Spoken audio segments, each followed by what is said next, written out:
شورش در آوردی. اخراجی. بفرما. سلام. همونطوری که دیدین آقا معلم به خاطر کارهای ناشایستی که انجام میداد متاسفانه اخراج شد از پیش ما رفت که خیلی دلمون براش تنگ میشه. در ادامه اون ماجرا آقا مدیر ما رو به خاطر اینکه معلم نداشتیم برد سر یک کلاس دیگه. شما را به دیدن ادامه ماجرا دعوت میکنم. بچه‌ها همونطوری که میدونید ما تو خیابون و کوچه ها که میریم برای خرید به اعداد رقم خیلی اهمیت میدیم. مثلا میخوایم پول تاکسی بدیم، میوه بخریم. خوب توجه بکنید. 45 ضرب در 60. بفرمایید. سلام آقا معلم، خسته نباشید. تا از اداره معلم جدید بفرستن بچه‌ها موقت این کلاس بشینن. خوب نداریم. بفرمایید. بچه‌ها بنویسین رادیکال 3 دوم. داداش ما اصلا نایکی نمی‌پوشیم به مولا، فقط آدیداس. تو ببینیش کن بره به مولا. چی؟ یعنی شما رادیکال بلد نیستی می‌نویسین؟ نه چی هست اصلا؟ اصلا رادیکال ولش کن. 3 ضرب در 5 چند میشه؟ 3 5 تا 45 تا. باریکالله.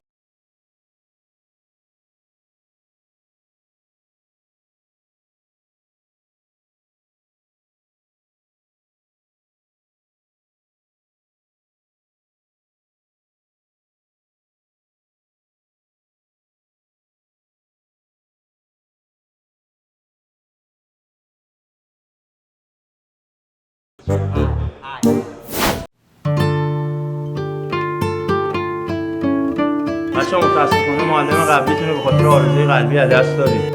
معلم جدیدتون هم اداره معرفی کردن، میگم بیاد میشه.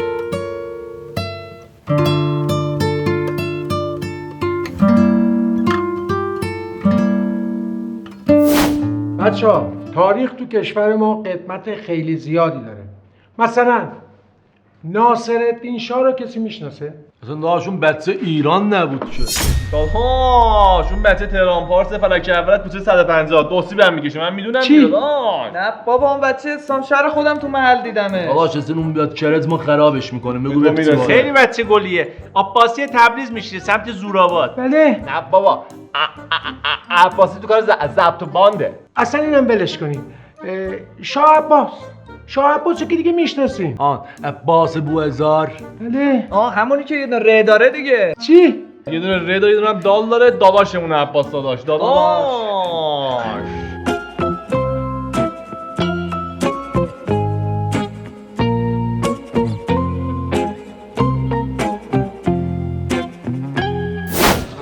بچه متاسفانه این معلمتون هم از دست دادیم.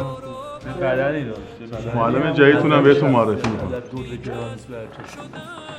آقا معلم حواس جمع کن، اینا خیلی خنگه. شما نگران نباشید، من حواسم به همشون هست.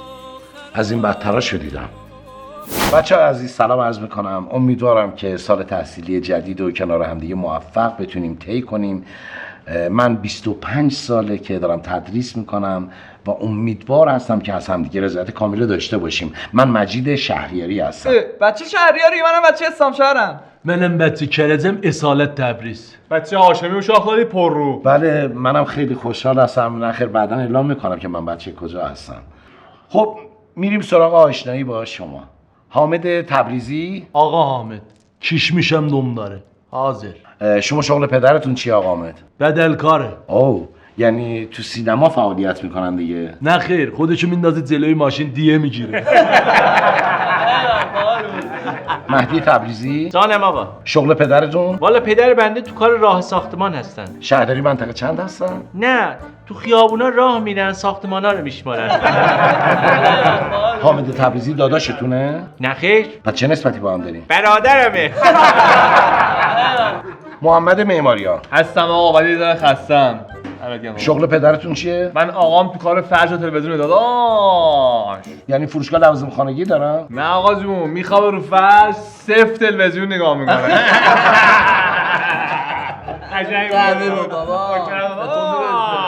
حمید شربتی. جان شما شغل پدرتون چیه؟ کارآفرین هستن. ولی کلا تحسینشون میکنم، یعنی شغل ایجاد میکنن، کار ایجاد میکنن. نه میره اونایی که کار میکنن و میگه آفرین آقا. آقا آفرین. آقا آفرین. آه یزید تو بهادر نبی حاضر. عزیزم شما شغل پدرت چیه؟ همین داری؟ نه انباردار شرکت آقا. لالت دنیا نری. مسخره نکنی دوستتونه.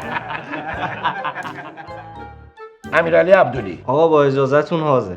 شغل پدرتون چیه؟ پدر من دکترای علوم نجوم از دانشگاه آکسفورد رو دارن و الانم مدیر یه شرکت تلسکوپ سازی هستن.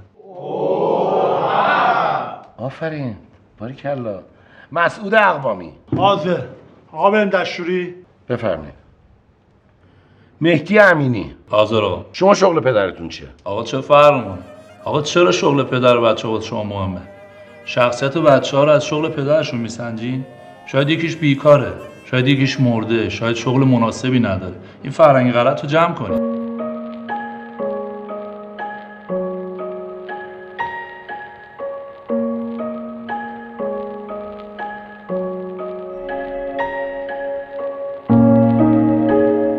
خب بچه‌ها تفریح دیگه بس، میریم سراغ درس.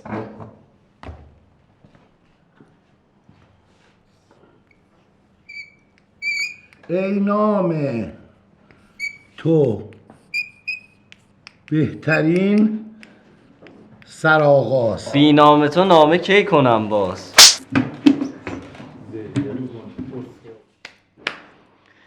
خب بچه‌ها کی میدونه چهارمزه اصلی چیه؟ بال کبابی، چیپس، ماس، آبالبالو. بیا جلو بینم. آکو ها اوف دهن چی بود؟ گند عرق میده. زیاد حرف زدم دهنم عرق کرده.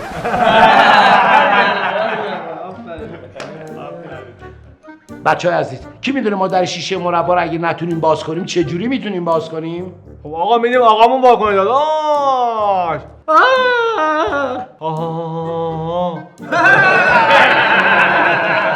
خب بچه‌ها دیگه شوخی بسه، میخوام یه سوال علمی ازتون بپرسم.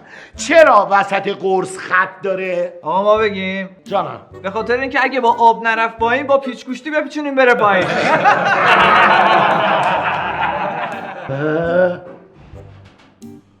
ما چند نوع دندون داریم؟ این سوالا تو امتحان میاد. چند نوع دندون داریم؟ آن نوک زبونم آن. خب بنداز بیرون. اولشو میگی؟ آسیا. دز آسیا، آفریقا، اروپا، آمریکا. نخندیم بهش. فکر میکنه با نمکه. چرا دود از دود چشم میاد بیرون؟ چون چاره دیگه نداره دیگه استاد در میدیم.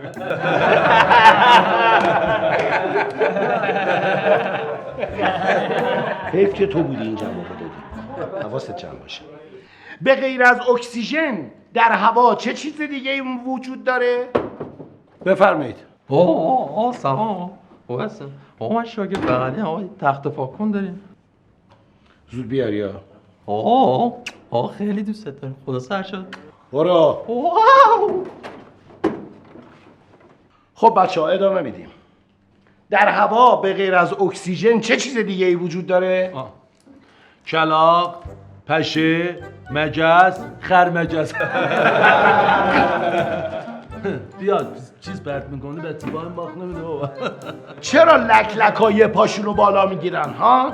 کی میدونه؟ آقا ما بگیم آقا اگه جفت پاشو میگیره بالا تپ میخوره زمین. چرا فکر میکنی شما اینقدر با نمکین؟ چرا میخوای معلمتون رو سر کار بذارین؟ این دوره هاشو دیده خودش قاطی داره.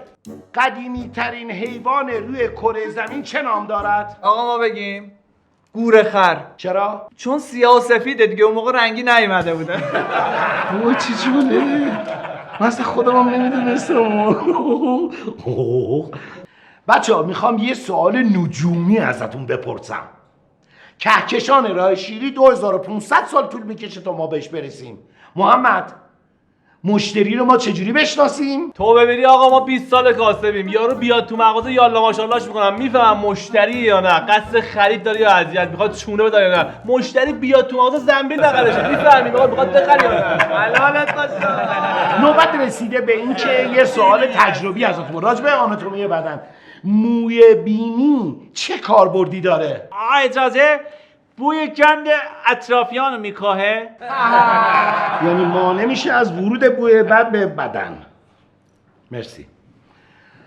سوال بعدی، کی میدونه دم چیه؟ آقا ما بگیم وقتی که از قلیون یه کام لاتی میگیری میشه عمل دم. بعد بازدم چیه؟ بازدم آقا بگیم تو بمیری یا الله ماشاءاللهش کنیم همون کامو نگه میداری تو بعد اینجوری فوت میکنه بیرون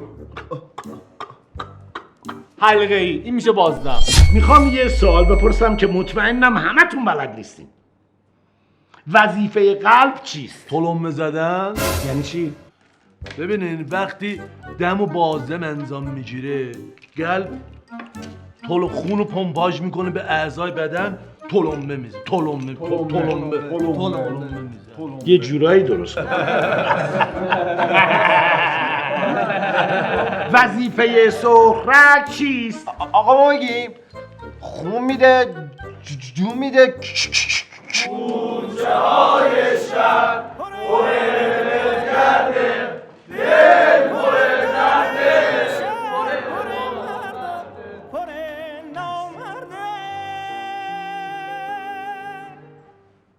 ما برای اینکه بفهمیم ناقل ویروس هستیم باید چیکار کنیم؟ اجازه روی زمین دراز میکشیم به سمت چپ و راست گل میخوریم. اگه گل بخوریم گلیم، اگه گل نخوریم ناگلیم.